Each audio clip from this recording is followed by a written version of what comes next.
Bonjour les Vendéennes, bonjour les Vendéens. Pour cette nouvelle chronique, je vous propose, pour une fois, de vous parler d'une célébrité bien vivante.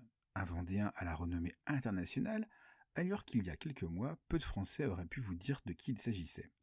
Aujourd'hui, nous allons nous intéresser à la vie et la carrière de Cyril Gane, ce Lyonnais de 32 ans, devenu en quelques années l'une des stars mondiales des combats de MMA, les Mixed Martial Arts, en français, les arts martiaux mixtes. Et pour commencer, intéressons-nous quelques instants à cette discipline de combat étonnante qui est aujourd'hui l'une des plus médiatiques au monde, les MMA. Mélange d'arts martiaux, de lutte et de boxe, ce qu'on appelait à une époque le free fight est apparu dans les années 80 aux États-Unis. C'est l'un des sports de combat les plus violents.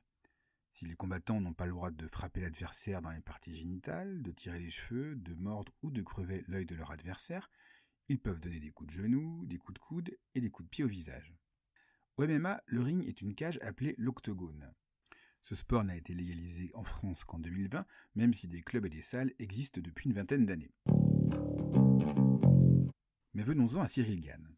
Comment ce Vendéen, ancien vendeur de meubles, est-il devenu l'un des plus redoutables et redoutés combattants de l'UFC, l'organisation la plus prestigieuse de l'univers MMA, alors qu'il ne combat officiellement que depuis 2019 ?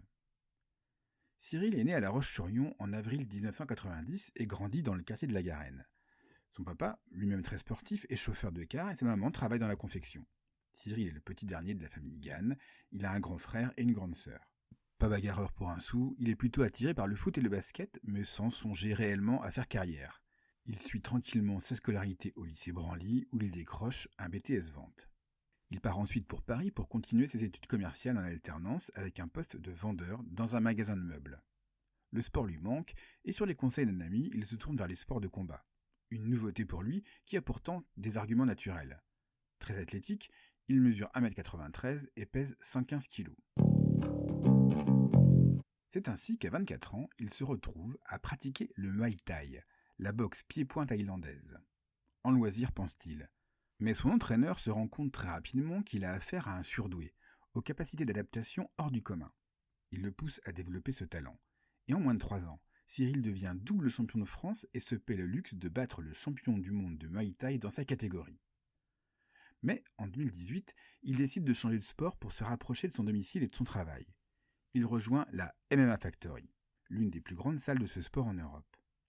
Et bis repetita. Là encore, le patron de la salle, l'entraîneur Fernand Lopez, voit tout de suite le potentiel de l'athlète et décide d'en faire un champion. 6 mois plus tard, Cyril remporte son premier combat professionnel.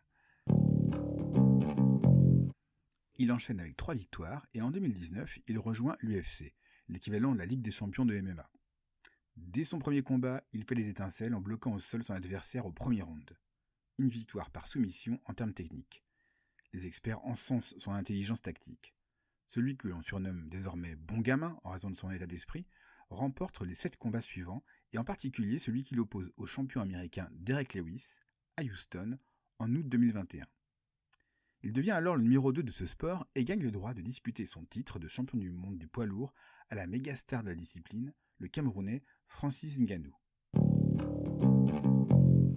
Le combat a lieu le 21 janvier 2022 et pour la première fois en 2 ans, 8 si l'on compte la carrière en Muay Thai, Cyril doit s'incliner sur décision des juges.